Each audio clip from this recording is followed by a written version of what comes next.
How did you become legal counsel po ng nanay po ni Carlos Yulo? Did she approach you? How did you become her legal counsel?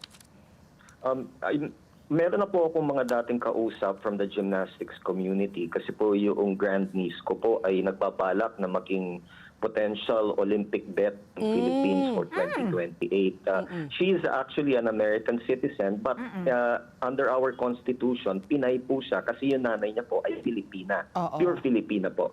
Okay, so may mga nakakausap na po ako, nakikipag-coordinate na po ko sa kanila tungkol doon sa possible participation ng grandniece ko for 4 years from now. Ngayon, about 2 days ago, nilapitan ako, nag-PM sa akin sa Facebook Messenger, tapos tinanong ko, alam mo ba yung nangyayari tungkol doon kay Angelica Yulo? Baka pwedeng matulungan mo, no? Kasi merong mga posts na fake.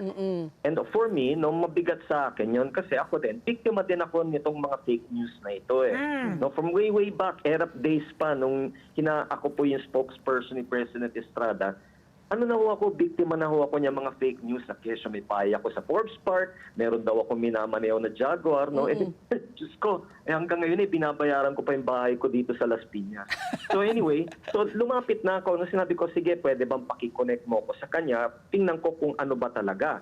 And nung kinonect po kami nitong member ng gymnastics community, ang unang-unang tanong ko, meron ba kayong mga post na katulad ng mga nakikita natin, yung sinasabi pang madamot daw si Kaloy Yulo? Ang sabi niya po ay, hindi ko po account yan, hindi po ako nagti-Twitter, imposible po na ako po yung nakapagsalita ng ganyan tungkol sa anak ko. And then, tinanong ko, kayo ba ay nakapagbigay na ng interview? Sabi naman niya, opo, nag-interview ako dito sa ganitong stasyon at saka dito sa ABS-CBN at saka sa GMA7.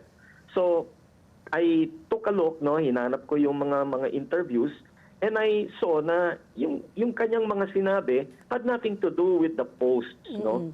So sabi ko, okay, so wala ka, okay, nabanggit yung tungkol sa pera, nabanggit yung tungkol dun sa kanyang objections dun sa girlfriend ni Kaloy, no? Which for me, were ordinary problems no, ng isang Pinoy na pamilya, di ba? Yung tungkol sa paghawak ng pera ng anak at saka yung tungkol dun sa kinakasama nung anak niya, no? Di ba? Pagkaraniwan yan, I'm sure both of you understand it. Oh, I love my daughter-in-law. From the beginning. Ako din naman. My mother loves my wife. No? So wala akong problema. But, but it happens, normal di ba? yan It na parating happens merong talaga. reklamo. Kasi yung nanay, meron siyang sariling opinion tungkol kung paano talaga aalagaan yung anak niya. That's very, very normal. Okay, so tiningnan ko at nag-provide ako ng isang draft ng isang statement that Mrs. Yulo could utter. Inaprubahan niya after several corrections. Tapos nilabas ko po yon nung Saturday ng gabi. And then, yesterday morning, nagpakita na ako, nag-post din ako nung mga fake na mga posts. No? Nagawa-gawa ng mga whichever Facebook website Farmers, or what. rage farmers. Ito yung pinapakalat. No? Ito yung mga pinapakalat. And to me, ito yung dahilan kung bakit galit yung mga netizens kay Mrs. Yulo. And I felt that was so unfair. No, na yung galit nila ay dahil sa mga posts na hindi naman niya sinabi at hindi naman niya nilagay. So, right now, what we're going to be doing is this morning at 10 o'clock, magbibigay po ng press conference si Mrs. Yulo in response po doon sa TikTok video ni Kaloy, given yesterday. And I am really hopeful, Ali and Pat P, that yung pong sasabihin ni Mrs. Yulo this morning will put an end to all of these disputes, which I personally believe are actually family matters which should actually be discussed and resolved in private at hindi pinakikialaman ng publiko. Correct. I agree with you. But Attorney Raymond, unfortunately, si Kaloy came out with his own TikTok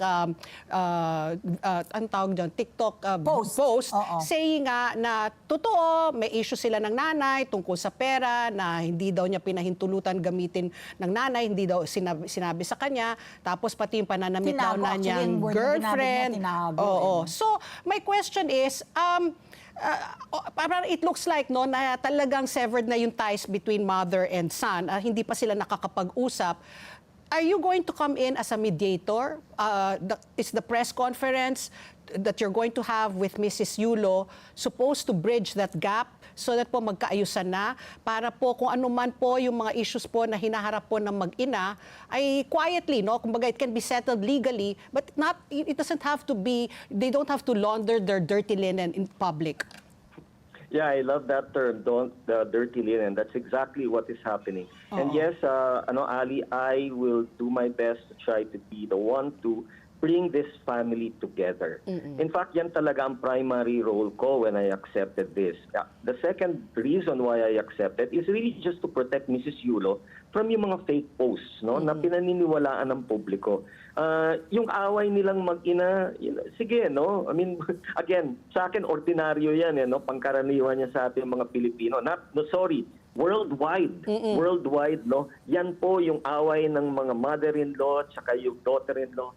Napaka-ordinary and common yan. But so it is actually really the damage that is being created by all of these mema. Yung mga, at saka yung mga memes na hindi naman totoo. Yung mga fake na mga Twitter posts na ito yung mga pinakakalat. And actually, hindi lang si Mrs. Yulo ang biktima nito. We're talking about all other victims, no, ng mga fake na mga posts, pinalalabas na ganito yung sinabi ng tao. Pag clinic mo, hindi naman pala ganon. Ano? And I think there should be a public awareness about the existence of these fake posts and that people should learn now to be more discerning and circumspect when it comes to mga posts na ganyan which are intended really for clickbait. Yeah. Yung para i-click lamang at para sumikat yung website.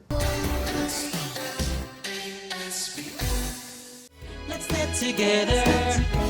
Sunnet 25. Sunnet 25.